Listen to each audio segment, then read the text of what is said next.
Hi guys, tara samahan nyo kami pumasyal dito sa may Maan Farm. Hindi namin akalain na ang dami palang mga tao. Ang ganda kasi ng weather ngayon. Located dito sa Abbotsford kaya nag-drive pa kami ng mga 39 minuto bago makarating dito. Ang dami-dami mga iba-ibang variety ng pumpkin dito na nakadisplay na pwede mong bilhin. Hala, nagulat ko sila ate at saka yung pamangkin ko nung binel ko yung Belkan. At ang dami-dami mga activity na pwede nilang gawin. Kagaya nito, may mga manok para sa mga bata.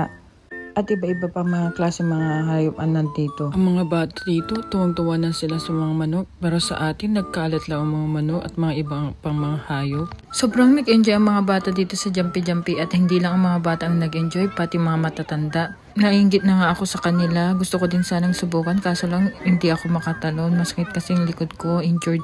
Ito namang laruan na to, gusto kong subukan laruin kaso lang wala akong kalaro. Kasi naman yung mga kasama ko, busy na pala doon naghihila ng traktor. Yan, sige. Go Liam! Go Liam! One more! Ayan, takbuhan naman sila papunta sa zipline. Ito naman bayaw ko, sinubukan ding hilain. Siyempre, kayang-kaya. Ayan yung pinakamaliit na traktor na pwedeng hilain ng isang taong malaki. Tignan nyo guys, yung dalawang lalaki doon, hinihila naman yung malaking traktor. Hirap na hirap sila. Itong pamangkin ko, nilayan nilang mag-zipline doon. Kaso ayaw niya, iba yung trip niya. Gusto niya pumunta sa may bike.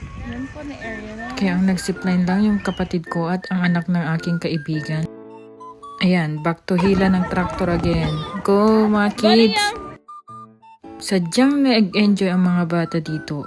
Maganda kasi ditong puntahan ng mga bata, lalo na ngayong pumpkin patch. Madaming mga activities silang gagawin. Kagaya ng mga to. Ang dami-dami mga klaseng laruan. Yan.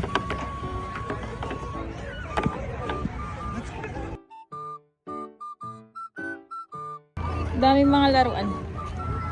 Farm yard slide set.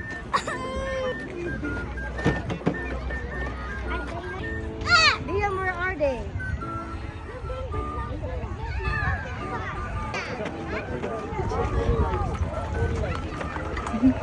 Go Liam! Your dad is behind you na ah! Iba-ibang mga laruan. Mga baboy na. Hold. Touch him. Oh, nagpapatouch siya oh.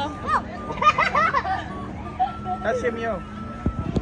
Ang ganda naman, ang dami-dami mga pumpkin dito at saka madami silang nilagay na pwedeng pagpicturan. Yan, pinipilahan talaga ng mga tao. Kaya sa ako naman, nakipila din ako. Kahit masakit na yung likod ko at saka paa ko dyan. Hanggang dito na lang. Salamat. Bye.